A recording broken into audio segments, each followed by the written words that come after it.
సంక్రాంతి పండుగ ఆంధ్రప్రదేశ్లో చాలా ఉత్సాహంగా జరిగే పెద్ద పండుగల్లో ఒకటి. పాడి పంటలు, రైతులు సంతోషంగా ఉండే సమయంలో ఈ పండుగ వస్తుంది. ఇది సూర్యుడు ఒక రాశి నుంచి మరో రాశికి మారే సమయంలో జరుగుతుంది. ఈ పండుగలో ఇళ్ల ముందు అందమైన ముగ్గులు వేస్తారు. సాంస్కృతిక కార్యక్రమాలు, కోడి పందాలు, ఎడ్ల పందాలు సహా అనేక కార్యక్రమాలు గ్రామాల్లో నిర్వహిస్తారు. ముఖ్యంగా గోదావరి జిల్లాల్లో సంక్రాంతి పండుగ ఘనంగా జరుగుతుంది.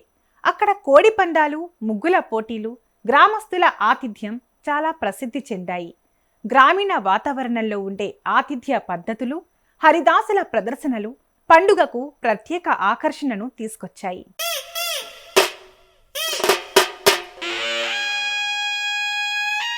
జనసేన పార్టీ విశాఖ దక్షిణ MLA Vamsikrishna Yadav Sridevi charitable trust ఆధ్వర్యంలో నిర్వహించిన ముగ్గుల పోటీలకు పెద్ద ఎత్తున మహిళలు పాల్గొన్నారు. వందలాది మంది మహిళలు రంగురంగుల ముగ్గులు వేసి పోటీ పడ్డారు. ఇలాంటి పోటీలు నగరంలో సంక్రాంతి సంస్కృతిని మరింత బలపరుస్తున్నాయి. విశాఖలో గతంలో గోదావరి జిల్లాలంతా భారీగా లేకపోయినా ఇప్పుడు ముగ్గుల పోటీలు, సాంస్కృతిక కార్యక్రమాలతో నగరం కూడా సంక్రాంతి జోష్లో మునిగిపోతోంది. ఈరోజు సౌత్ నియోజకవర్గంలో సుమారు 700 మంది ముగ్గుల పోటీల్లో పాల్గొన్నారు. గతంలో ఎప్పుడూ లేని విధంగా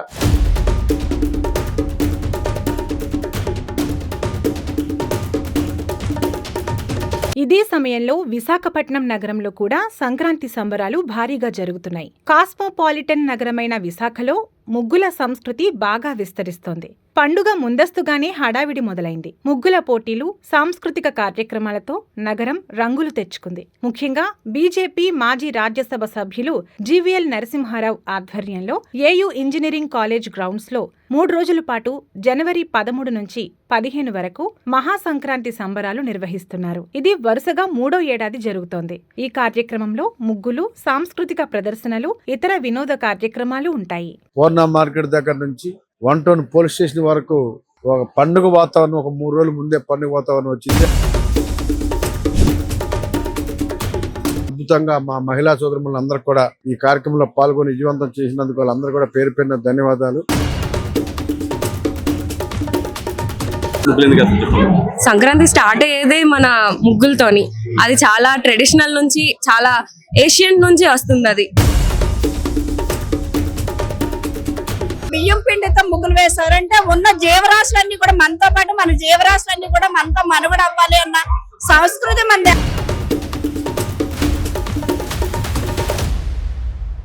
ఈ ఉత్సాహం చూసిన తర్వాత నెక్స్ట్ ఇయర్ ఇంతకంటే ఘనంగా డబుల్ ప్రైజ్ మనీతో ఇంకా పోటీలు పెడతామని చెప్పి తెలియజేస్తా ఉన్నాం. మన సంస్కృతికి, సాంప్రదాయాలకి మనకు ఎంతో విలువనిచ్చేటువంటి కార్యక్రమం సంక్రాంతి. కాబట్టి ఈ సంక్రాంతి సందర్భంగా మహిళా సోదరులను అందరినీ కూడా యాక్టివేట్ చేయాలి. మహిళా సోదరులు అందరూ కూడా పండుగ వాతావరణం, వాళ్ళకి ఇష్టమైన ముగ్గులతో చాలా ఆనందంగా ఈ కార్యక్రమంలో పాల్గొనాలని ఒక మంచి ఉద్దేశంతో పవన్ కళ్యాణ్ గారు, అలాగే సీఎం గారి యొక్క ఆదేశాల మేరకు ఒక అద్భుతమైన కార్యక్రమాన్ని ఇక్కడ ఏర్పాటు చేశాం. పాల్గొన్న మా సోదరిమణులు అందరికి కూడా సంక్రాంతి శుభాకాంక్షలు. నెక్స్ట్ ఇయర్ ఇది జస్ట్ పోటీ మాత్రమే. ఎవరు విన్ అయినా కూడా మంచిగా హ్యాపీగా పండుగ జరుపుకోవాలని ప్రతి ఒక్కరిని మనసు కోరుతాం. First prize 50,000, second prize 30,000, third prize 20,000, fourth 10,000, fifth 5,000. పాల్గొన్న ప్రతి ఒక్కరికి కూడా ఏదో ఒక ప్రైజ్ ఉంటుంది. పండుగను ముందే తీసుకొచ్చాం కాబట్టి నెక్స్ట్ ఇయర్ ఇప్పుడున్న డబుల్తో మళ్ళీ నెక్స్ట్ ఇయర్ పండుగ చేస్తామని తెలియజేస్తాం. అప్పుడు పండగ అంటే గొబ్బెమ్మలు అవి ఉండేవి. ఇప్పుడు అంటే అంత ఏం లేవు. అంత ముగ్గులు అవి తప్పితే అప్పుడు లాగా ఓల్డ్ లాగా అంటే అప్పుడంటే పేడ అది పొద్దున్న 5 o'clock లెగిసి పేడ అది మొత్తం కల్లాపు చల్లి నీట్ గా అంతా చేసేవారు. ఇప్పుడు అవేం లేవు. మొత్తం అంతా ట్రెండ్ మారిపోయింది. ఇప్పుడు అప్పుడంటే ఫ్యామిలీ అంతా కలిసి అప్పట్లో రోజులు వేరు. ఇప్పుడు అంటే అంతా ఫోన్లు ఇప్పుడు అవన్నీ వచ్చాయి కాబట్టి ట్రెండ్ అంతా వేరు. కానీ ఒకప్పుడు అంటే అందరూ కలిసి అంత ఇది వేరేలా ఉండేది. అప్పుడు వాతావరణం అంటే చాలా ఏదైనా పల్లెటూరే.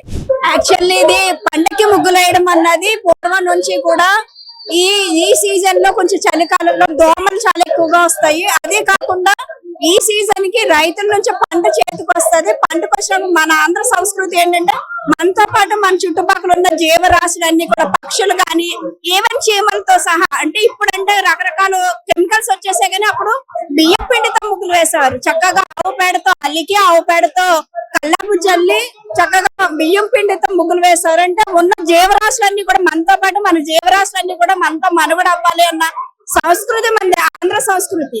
అట్లాగే ఈ భోగి పళ్ళు గాని లేదా భోగి పిడకలు గాని మంటలు వేయడం కానీ ఈ చలికాలాన్ని తట్టుకోవడానికి రైతులు ఎంతో ఆనందంగా ఇన్నాళ్ళు శ్రమపడి రైతుల పంట చేతికి వస్తుంది కాబట్టి వాళ్ళ ఆనందాన్ని చూపించుకునే పండుగ ఈ సంక్రాంతి పండుగ.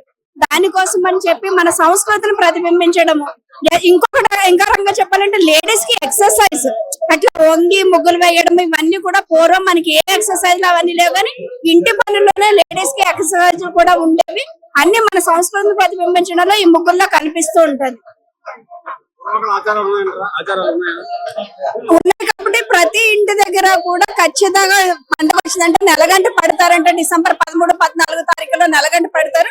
నెలగంట పట్టిన దగ్గర నుంచి కూడా ఈ సంక్రాంతి అయ్యే వరకు చక్కగా ముగ్గులు వేసుకోవడము, రంగురంగులు అలంకరించుకోవడం, అంటే మన సంతోషాన్ని మన ఇంటి ముందు నుంచి మాట ఎవరైనా వచ్చారంటే వీళ్ళు చాలా ఆనందంగా ఉన్నారు, ఇలా చాలా బాగున్నారు అని చెప్పి మన సంస్కృతిని ప్రతిబింబించడానికి విదేశాల నుంచి కూడా ఖచ్చితంగా మన ఇండియా వస్తున్నారంటే కేవలం మన సంస్కృతిని మన సంప్రదాయాన్ని గౌరవించి వాళ్ళు ముచ్చటపడి వస్తున్నారు.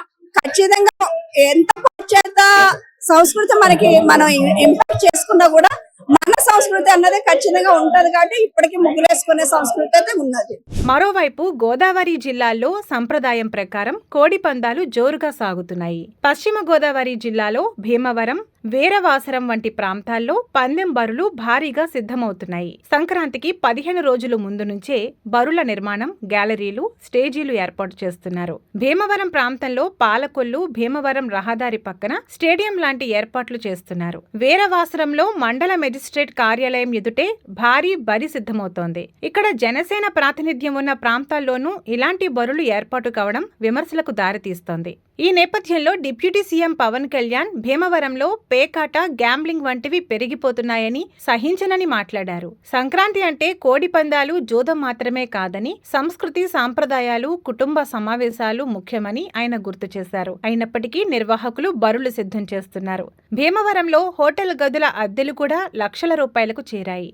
సంక్రాంతి సంబరాల్లో ఒకవైపు సంస్కృతి, మరోవైపు వివాదాస్పద కార్యక్రమాల సందడి నెలకొంది. మొత్తంగా చూస్తే సంక్రాంతి 2026లో విశాఖపట్నంలో ముగ్గులు, సాంస్కృతిక కార్యక్రమాలతో ఆనందోత్సవాలు జరుగుతుంటే గోదావరి జిల్లాల్లో సాంప్రదాయ కోడి పందాలు, బరులతో హడావిడి కనిపిస్తోంది. రెండు ప్రాంతాల్లోనూ పండుగ జోష్ భిన్నంగా ఉన్నప్పటికీ అందరూ సంతోషంగా జరుపుకోవాలని కోరుకుంటున్నారు.